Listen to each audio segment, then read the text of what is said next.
Greetings from MIT Sloan, and welcome to our second Sloanie Chat, a monthly series dedicated to bringing you timely discussions with faculty and alumni from around the world. Today, the day before the 2015 NFL season kicks off, we are thrilled to bring you a discussion on the business of today's NFL with MIT Sloan lecturer in managerial communications, Ben Shields. Before joining us, Ben served at ESPN as Director of Social Media and Marketing. He also worked on marketing strategy for several ESPN brands and sub-brands, including the SportsCenter Da Da Da campaign and the Emmy Award-winning It's Not Crazy, It's Sports brand campaign. If you have any questions for Ben during today's chat and you are watching via Google+, please type your questions into the Q&A window on the right side of your screen. And without further ado, I will pass you on to Ben. Thank you, Renee, and hi to everyone out there. It is a pleasure to be with you all virtually. I am looking forward to discussing today's business of the NFL with you today. But I thought I'd share first with the alums that we have in the audience today. I actually taught the first class of the class of 2017 yesterday in my 15280 Communication for Leaders course. And they were terrific, and I have no question they will be representing you all very well into the future. So with that, let's get to the topic at hand, which is the business of the NFL. And I have to say that this talk is very well timed. You know, it's rare that there is a courtroom sketch that generates so much discussion. But late in the summer, here's one that set the social media sphere basically on fire. This, of course, is New England Patriots quarterback Tom Brady. And Mr. Brady was in court for one of the many appeal hearings for his suspension in Deflategate. Now, for those of you that don't know, I will give you a quick discussion of Deflategate and lay out some of the key facts. There are lots of different details that I won't cover today, but suffice it to say, Deflategate over time became a real thriller, and that's courtesy of Twitter user Pete Blackburn. So in the AFC Championship game in 2015, the New England Patriots were playing the Indianapolis Colts. And there was an allegation at the time that Tom Brady and the Patriots were using deflated footballs. And the footballs were then corrected, and in the second half, actually, the Patriots put a hurting on the Colts and ended up winning the game in a pretty dominant fashion. But since then, there was the Wells Report, which was a study commissioned by the NFL to look into whether Tom Brady had tampered with the footballs. And the conclusion, the headline of the Wells Report was that it was more probable than not that he had something to do with the deflation. And so the NFL, in studying the Wells Report, ruled that Tom Brady would be suspended by 4 games at the start of the season. Of course, Brady and his legal team, as well as the Patriots, vowed to fight this. And after a series of court proceedings, Judge Richard Berman from Manhattan ruled that based on the appeals process, the suspension was not valid, and they ultimately vacated it. Now, this has been a controversy that has lasted months. And since so many of you asked what the impact of Deflategate would be on the NFL, we thought that we would use this case as a lens through which to analyze the current state of the NFL's business. So this is what we're going to cover in our talk today. I should mention that if there are any questions along the way that you would like to address, we have the ability to address those in real time. But in any event, these are our agenda items. We're going to ask the question, what is the impact of Deflategate on Tom Brady, on the Patriots, on the NFL, and then on Roger Goodell? So first, let's start with Tom Brady. Now, Mr. Brady has benefited from an outpouring of support among the New England Patriots fans. In fact, there has been an entire movement, both online and offline, that has been titled #FreeBrady. And it has spawned a merchandise frenzy. Here is Governor Charlie Baker, who doesn't matter what side of the aisle people in New England are on, they seem to agree with Mr. Baker's stance here. And this was right before he went through the Ice Bucket Challenge, by the way. Interestingly, about Brady, he actually led the NFL merchandise jersey sales for the first time this summer.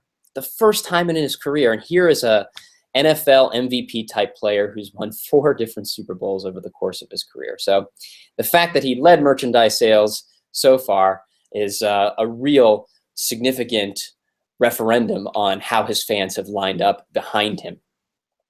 The second interesting data point for how Tom Brady has been able to weather this storm is Brady's endorsements have remained intact. So Brady, for instance, is sponsored by UGG as well as Under Armour. And Under Armour has made him part of their current advertising campaign to continue to build their brand and compete against Nike. So whether it's through his merchandise sales or the fact that his sponsors have stood behind him, Tom Brady has been able to weather this storm fairly well. Now, you might be saying that, well, gosh, I mean, there are plenty of Brady haters out there today. And that is certainly true. We can see in some of the social media conversation that there are some people that are still upset with Tom Brady over what he allegedly did. I think what we've seen over time, though, is that Deflategate has only increased the intensity of Brady supporters and maybe also made him a lightning rod so that Brady haters have emboldened their case against him as well. But the bottom line is, for the fans of Brady, this has only increased his appeal, and he's opening the season on Thursday operating from a position of strength. So that's the impact on Tom Brady. So the next question is, how has Deflategate impacted the Patriots? And this is another interesting situation because the Patriots have sort of become another lightning rod in a lot of ways. Certainly the connection between Spygate and Deflategate, according to an ESPN report yesterday, would embolden the claims of some of the Patriots haters out there. But the Patriots have actually taken a unique stance, and let's discuss that for a minute here.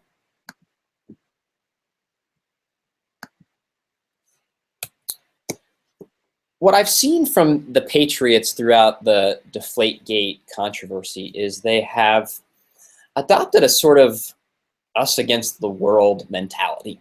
So when the Judge Berman ruling came out, this was the Facebook post on their Facebook page. No caption, no nothing, just a picture with Brady and a winning celebration. The reason why I want to bring this up is, speaking strictly in business terms, the Patriots have a core audience of Patriots fans. And if those fans continue to buy tickets to go see them play, consume Patriots content across a wide variety of media, buy Patriots merchandise, that the brand stays healthy. There are plenty of successful sports brands across different leagues that have over time become the team that people love and the team that people love to hate. And at this stage of the game, I think it's fair to say that there are plenty of haters out there for the New England Patriots, but also as a result of Deflategate, Patriots Nation is arguably stronger than it's ever been. And I think you will see the display of Patriots Nation on Thursday night when they celebrate their past Super Bowl championship. So even despite Deflategate, we see that Tom Brady is operating from a position of strength, as well as the New England Patriots. The next question is about how the NFL as a business is impacted by Deflategate. And to answer that question, let's look first at some of the revenue sources for the league. So in really simplistic terms, I wanted to share a few ways that the NFL is making its money. So here is just a really easy, quick breakdown of the revenue sources. On the one hand, the NFL has national revenue, which comes from media rights, which is by far the largest portion of their revenue.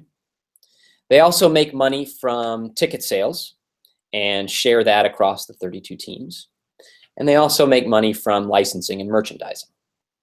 On the local side, they make money from stadium sponsorships that the teams get to pocket themselves. Teams also get to pocket revenue from premium seating and other non-ticket revenue, which we'll explain. So let's break down all these different revenue sources to get a sense of how healthy the business of the NFL is right now. Interestingly, in total, the Sports Business Journal did an analysis in March of this year, and they are projecting the NFL to break the $12 billion figure in revenue in the 2015 season, despite some of the PR and communication challenges that the league has faced.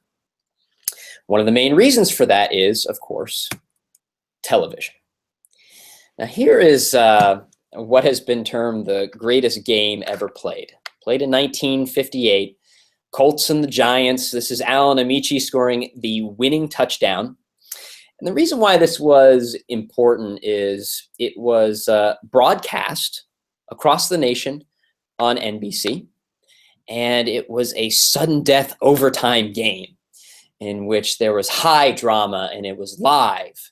And many people consider this to be a turning point for the NFL's media business.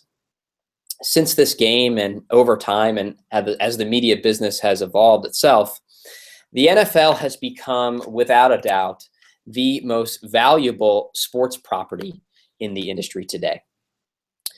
And the reason is that the NFL's content is live. The NFL's content is becoming part of our cultural experience in the US. And the NFL's content is something that's extremely unpredictable. So when you put together all those different factors of why the NFL's content is valuable, you can see why media rights over time have continued to increase.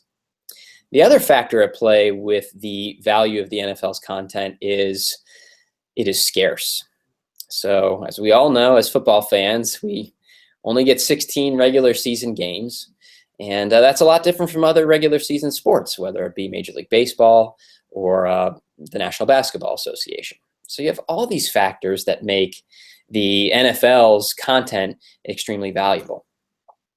So that means that networks like ESPN and CBS and Fox and NBC all have a piece of the NFL's media rights portfolio. And it is so valuable that they have locked up those media rights until, in some cases, 2021 and in some cases, 2022. Along with that, the NFL also has a one-year deal with CBS for its Thursday night football package of games. The reason why the NFL has kept this as a one-year deal is I think they're kind of trying to experiment with new and different formats to potentially prepare for a changing media landscape. One of their preparations with live events is their experimentation this fall on October 25th with the Buffalo Bills and the Jacksonville Jaguars. They are live streaming that game via Yahoo to a global audience. The results of that experiment may inform what they decide to do with that Thursday night package going forward. But the point that I'm making here is the NFL has built an overall portfolio of live rights in which networks have paid hefty sums, billions of dollars, to carry these games for the foreseeable future. And they're also experimenting with new streaming models to see if there's a future there with potentially some of the emerging players in the sports media landscape, whether that be a Yahoo, a Google, or what have you. So those are the live events portfolio and what's driving revenue for the NFL on that stream. Another interesting and evolving piece for the NFL is what they're doing with their digital video, and specifically their highlight-based content. So I received a few comments and questions about their social media deals with Twitter, for instance. And what the NFL is working with Twitter on, as well as Facebook and Google, is a couple things. One, they view these new platforms as opportunities to drive digital distribution and thus ad sales of this very real-time and snackable content. They are also seeing this as a way to potentially drive more advertising revenue. Of course, the social networks appreciate this content and work with the NFL because it's bringing extremely valuable content in real time to their platforms. We see over and over again in sports that is because it's a live experience, it's a shared experience, and the social media conversation during any of these NFL games is significant, and this content strategy is intended to help support that. Now, from a revenue standpoint, NFL's deals with these different social media platforms are usually revenue shares, and I can assure you that they will continue to experiment with this type of business model well into the future. So that's a little bit about the NFL and its media business. And what are some of the current drivers of the major deals and the billions of dollars that are coming into the NFL's coffers? One of the interesting components of the NFL fan experience is fantasy sports. And I have here actually the first fantasy football draft in 1963. This is from the Greater Oakland Professional Pigskin Prognosticators League. And of course, this was a time when fantasy football did not benefit from modern technologies such as the internet. And interestingly enough, the fantasy sports space has grown exponentially over the years, in part because of the easy-to-use internet technologies that now can facilitate drafts. So right here, you could see a big difference between Gopple and any sort of ESPN or other fantasy provider draft experience today. So here's the reason why the NFL fantasy sports experience is critical to the league. So number one, it's growing. There are some estimates that there are 57 million fantasy players in the US and Canada, and the majority of which are fantasy football players.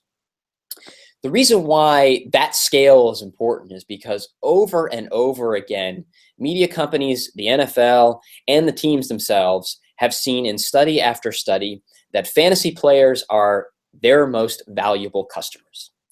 Fantasy players are the ones that in this very fragmented media landscape are sitting down for 8 hours of a day on a Sunday and watching games. In addition to watching games, they're driving digital content consumption across a wide variety of platforms. And of course, they are some of the people that are consuming some of that highlight content that we had shown earlier. So fantasy sports is helping to drive a lot of the content consumption across the NFL ecosystem. And the fact that it continues to grow in the number of users really is boding well for the league in the future. The other point I would make very quickly about the fantasy sports model is some of you may have been using the daily fantasy leagues from DraftKings or from FanDuel. And with those new formats, it's just another way for NFL fans to have a stake in the game. And quite frankly, as the value proposition is, maybe win a little money along the way. So these are fan participation tools that are creating more avid, more intense fans, and that's helping drive the consumption of content across the NFL ecosystem. So we've talked about the media component of the NFL's business. What are some of the other ways that the NFL makes money? Well, we can look at tickets as a key driver as well. And it's interesting, over time, last 5 or 10 years, there has been some discussion. Well, we've got the big screen TVs, we got our tablets, we've got our fantasy, we've got the NFL Red Zone channel, which is showing all the best plays. Why in the world would anyone ever want to go to a stadium? And so, to the credit of the NFL, they have addressed that question head on and have actually started to bring components of the living room into the NFL stadium experience. So, for instance, the Miami Dolphins, for instance, this year are introducing new club seating that actually emulates a living room. You've got a comfy chair, you got a screen where you can watch the game and you can watch replays. You got great food and drink. You're able to monitor your fantasy team with the Wi-Fi in the stadium. So there are a number of improvements that a wide variety of venues are making to enhance the in-stadium fan experience. So that's one innovation that we're seeing on the stadium level to drive more ticket sales. The other piece of the puzzle is these local teams in particular are making investments in new experiences to drive more revenue. So whether it is the premium seating where fans have a TV, or the suites that are increasingly a major revenue driver for teams, this is local money that is independent from the regular ticket sales that teams get to keep for themselves, and they're making investments into growing those revenue streams. Final thing that we're seeing with stadiums, we talked about upping the experience so that it is enhanced and better than the living room experience. We also talked about making sure that there are new premium seating options that drive revenue. Another interesting evolution for the business of the NFL at the local stadium level is the NFL owners realize that, hey, we only got 8 regular season home games per year. So what are some of the ways that we can drive more revenue year round?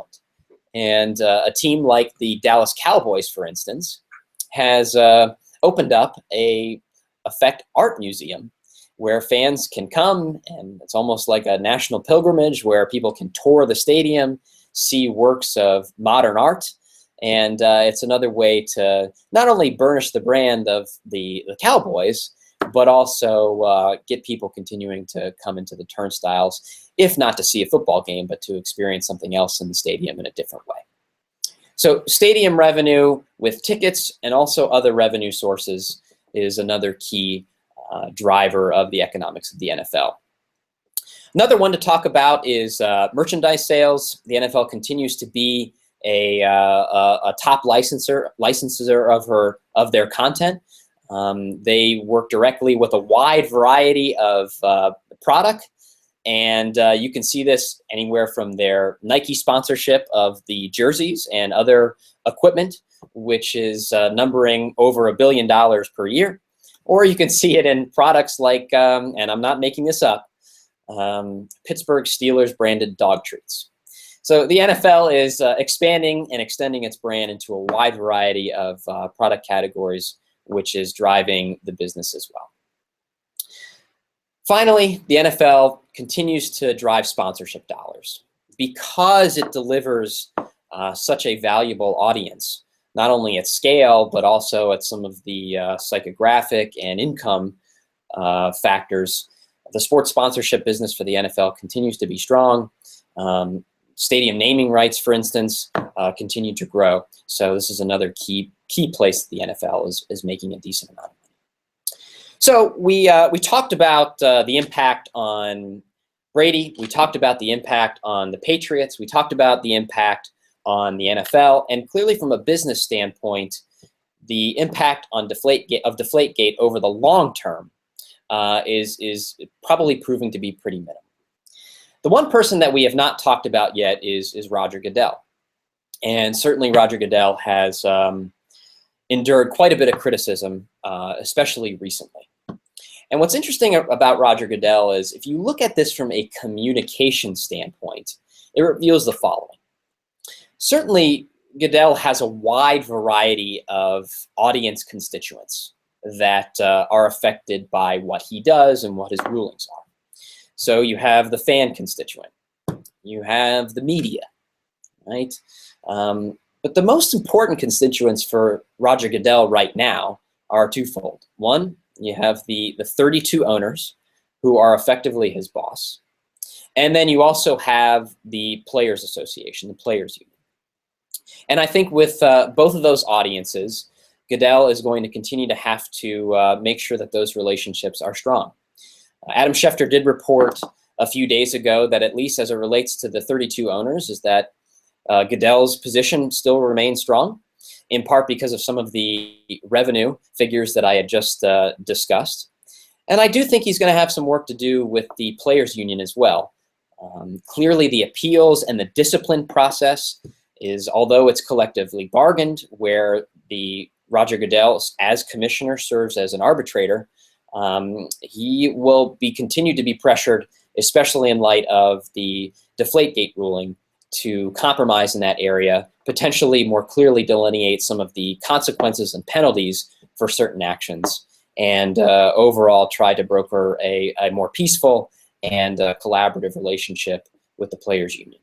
So looking forward here, certainly Roger Goodell is in a situation where the Players Union and the owners are his most important constituents, and he'll have to continue to exercise communication strategy to fortify those relationships as best as he can. So in sum, we looked at 4 different factors about Deflategate, whether it impacted Tom Brady, the impact on the Patriots, the impact on the league's business, and the impact on Roger Goodell. And I think that on balance, the league, from a business standpoint, is in a very healthy position economically. Roger Goodell, as the head of the league office, will continue to have to work to enhance his relationships with some of his key constituents. But I think for the foreseeable future, the league will continue to grow, and that will be evident this weekend with what I predict to be very high ratings, extremely high fantasy football participation rates, and soaring digital consumption across the board. So that's a quick little analysis of the Deflategate controversy. I see that we have some questions pouring in, so let's kind of take a look at them. So I have one question from Steve Savoy, an MBA from 1996. Steve, thanks for your question. Steve asked, do you think that adding more days, Sunday, Monday, and Thursday, will saturate the casual fan? Sure, the super fans will watch as much as they can. Does so much coverage make the game less of a scarce commodity? Steve, excellent question. I have to admit that when the Thursday night package was initially announced, I was very skeptical for the very same reasons that you cite. The fact that they could be cannibalizing the very most valuable asset that they have, which is their scarce resource. I think what we're seeing from the data, at least in the 2 years that Thursday Night Football has launched, we're seeing no evidence of cannibalization. In fact, the ratings for CBS last year were very high, even given the fact that, and you may have seen some of these games yourself, some of them were just blowouts, to the point where, you know, by the 4th quarter, why in the world would you even want to stay tuned in? And I think one of the reasons why Thursday Night Football did succeed in the way that it did is going back to the fantasy sports argument. What's so interesting is that even those casual fans are now playing fantasy football. And very quickly, those casual fans are accelerated into more of an avid fan space. So the current setup, I think, is going to work for the foreseeable future. Now, if they continue to add football on other nights, then I think they may have the law of diminishing returns operating. So thank you for your question.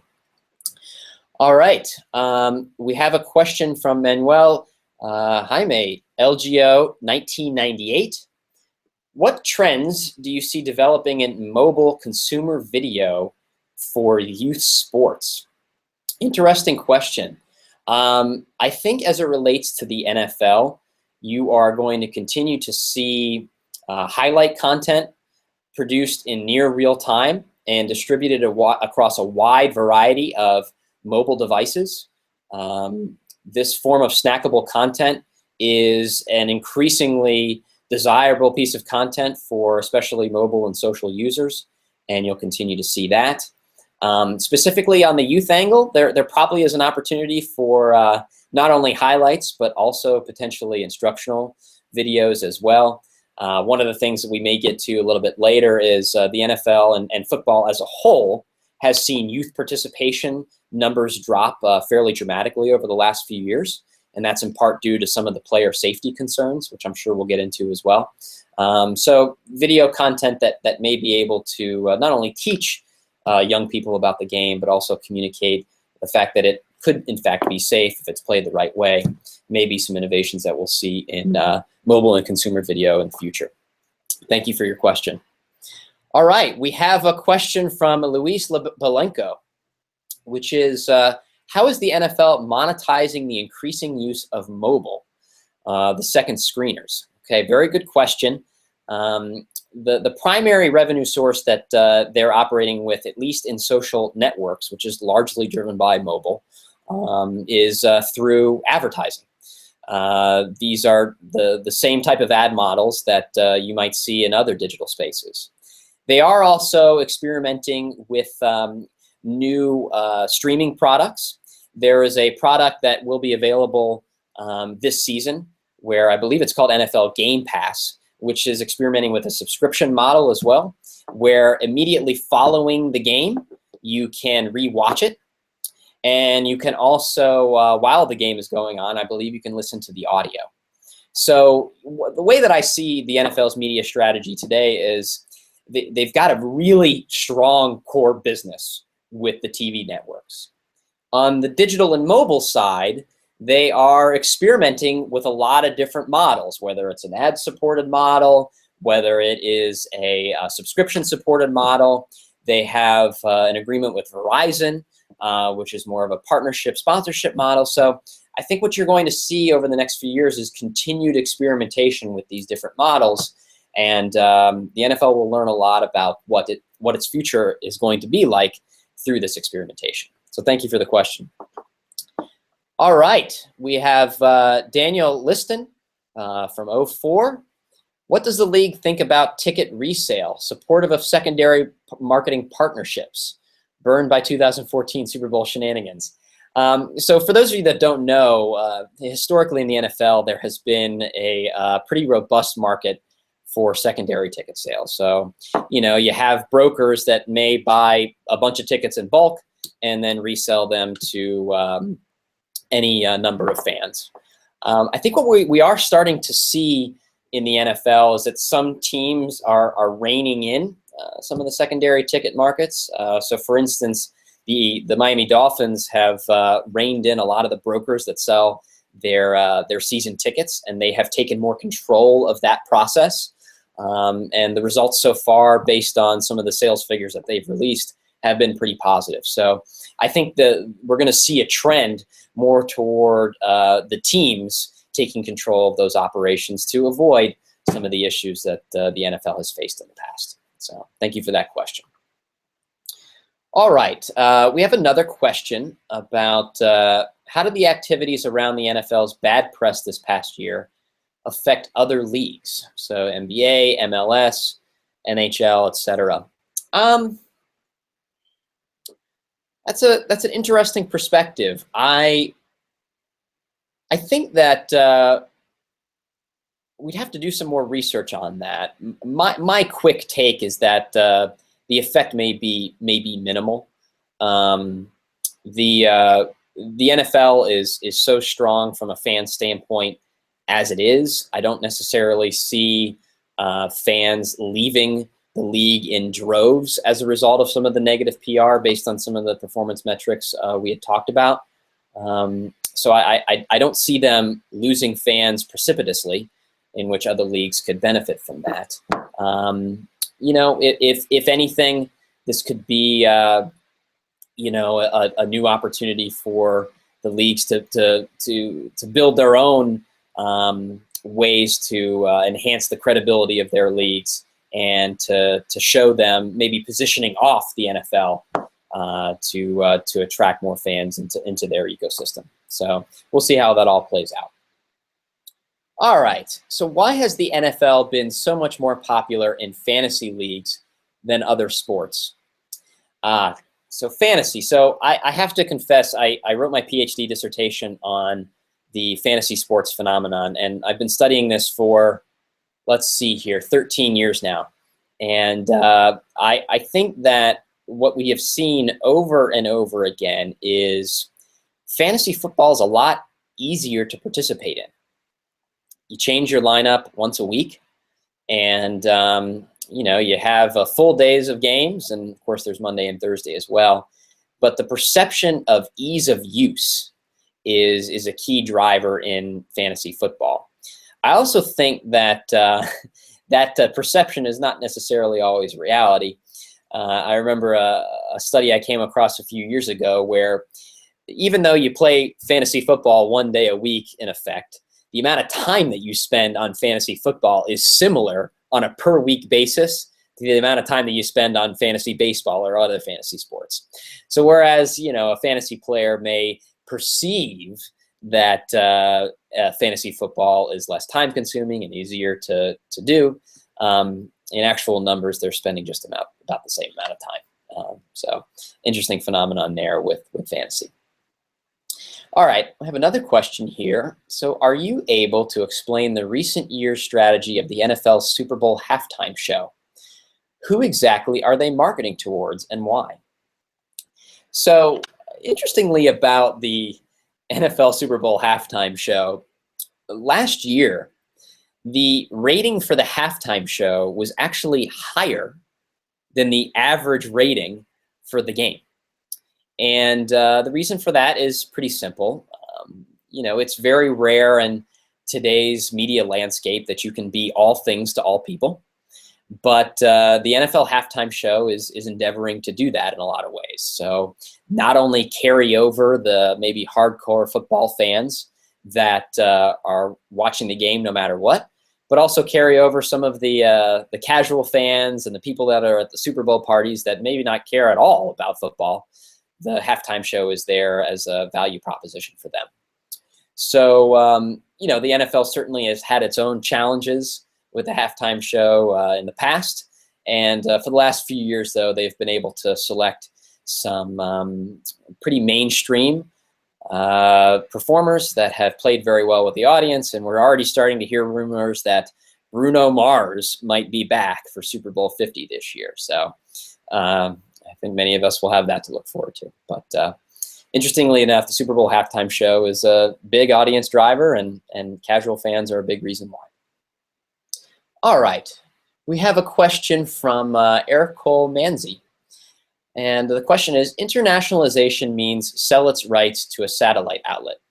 What does each country have a different consumer experience, different ways to enjoy the products? The NFL's international approach, and I think it's fair to say it has not been as successful or perceived as successful as some of the other leagues, principally the NBA and certainly the other type of football, soccer. But the NFL has continued to make a commitment to playing games in London, and they're amping up that commitment as well. There has been some speculation that there will be more games in the future, and some have even said that there might even be a franchise there. So, the NFL is continuing to explore these globalization opportunities. That's in part to drive additional growth. I think what will really get a sense of the appetite for global is through this October 25th game that's Yahoo is streaming online between the Bills and the Jaguars. This is going to be available globally, and the NFL through Yahoo will get a sense of what the type of global audience is digitally for this type of product, and I think that might inform their future globalization efforts as well. All right. We have another question. I am a classmate of Steve Savoy, MBA class of 1996, and given my geography and my 20-plus years relationship with the NFL, I'd like to ask you about the internationalization of the league.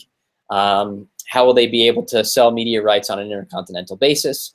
So we talked a little bit about that there with the international experiment with the Yahoo game being globally available, I think that really will, again, dictate how the NFL sells its media rights in the future to a global audience. All right, so we have a question from Kyle, 1992. I've heard the NFL is mandating teams to install broadband in their stadiums.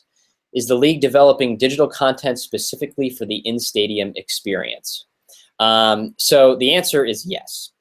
So a lot of the NFL's investments in broadband is in part to what we were discussing earlier, which is to say, okay, we know that the living room experience is getting better and better every single year. How can we attract people outside of their living rooms and come to the stadium? And part of it is benchmarking that living room experience and making it even better.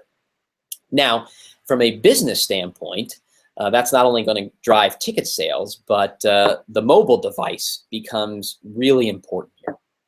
So some teams are investing in sophisticated mobile apps that upon entering into the stadium, you can order your own concessions that will be delivered to you from your seat.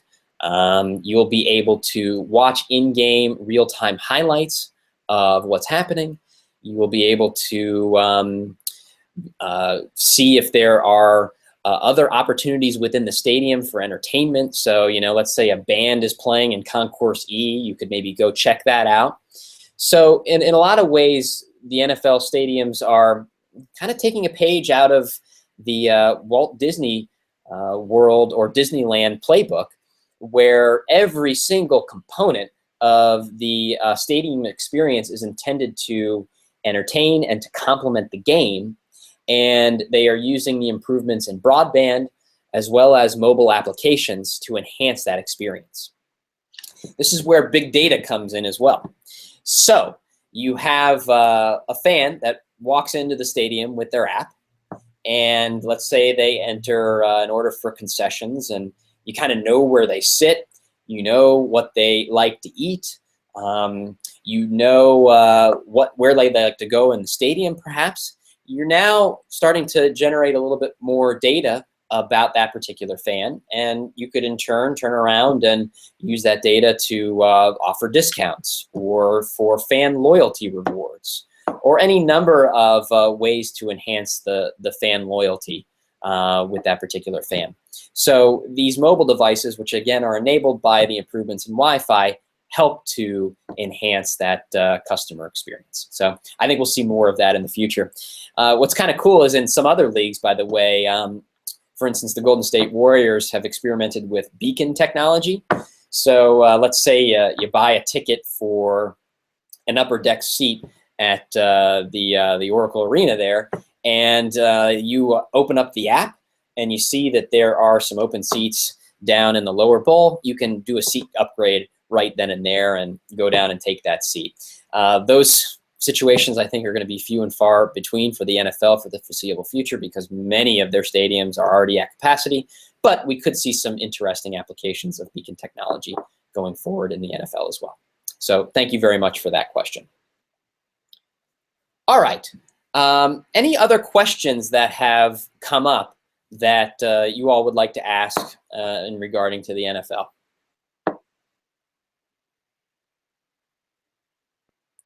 Well, very good. I mean, those have been some outstanding questions. I think I'll close here with this statement. The business of the NFL is very healthy at this point in time. We talked about the wide variety of ways that they continue to drive revenue and the fact that even the projections for the foreseeable future are showing no signs of slowing going forward. If there are some challenges that the league faces in the future, there are a few. Certainly the league will continue to have to emphasize player safety. A lot of the issues that they have faced around concussions have been a very difficult time for the league and for its players and for its public image.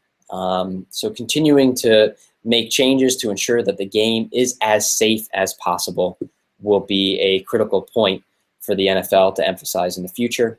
This is where some advancements in medical analytics, for instance, come into play because of new sensors and new ways to monitor player performance.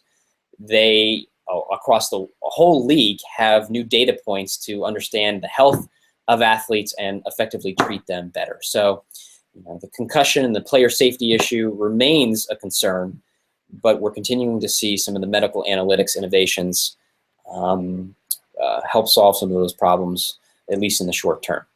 Another challenge that the NFL may continue to face is, as I mentioned earlier, the decrease in the youth participation rates that have been in the double digits over the last few years. It will be incumbent upon the NFL to make sure that the game is safe on the youth level, and they're doing that to some degree with the new heads-up tackling technique, but also continue to ensure that young people are introduced to the game and connected to the players and to the teams and understand how to play. Video games can be very important as a form of virtual participation in that respect. And then I guess a final threat that, at least in the short term, may not come due, but we are in the midst of some major changes in the media industry. We spent a lot of time today talking about new content and distribution models, whether it be over the top or various forms of highlight content. There's no question that cord cutting is a concern within the media industry, and the current networks that are funding a large percentage of the NFL rights fees, they need to continue to be healthy in order for the NFL to continue to grow.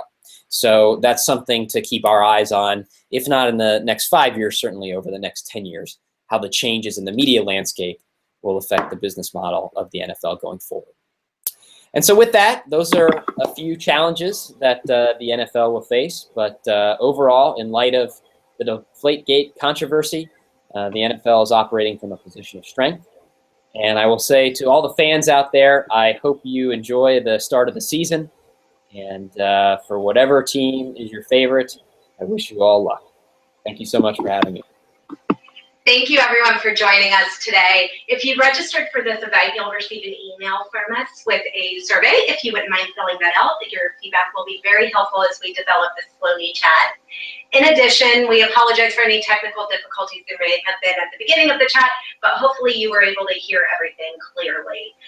We look forward to seeing you next month. Please make sure to check out the MIT Sloan Alumni website calendar for updates on the upcoming events. And we will talk to you soon. A special thanks to Ben Shields for a fantastic talk. Thank you so much.